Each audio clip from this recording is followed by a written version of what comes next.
So in this video, you'll learn how to use the camera flash feature on your Samsung Galaxy A56.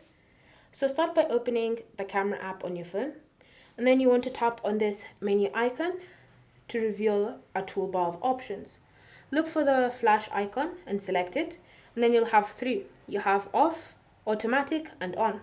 So to turn it on, just select the on option, and now whenever you're taking a photo, you'll see a flash appearing before the photo is taken. If you want to set it to off, just select the off option, and whenever you take a photo, the flash is no longer there. You also have the option of setting it to auto. So this will determine the lighting of your surroundings, and based on it, it will choose to either have a flash or not.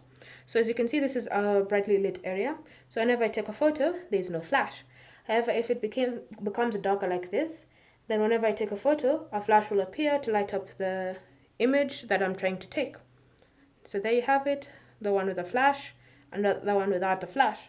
So it's completely up to you to decide which of these three options you want to use whenever it comes to using the camera flash feature on your phone.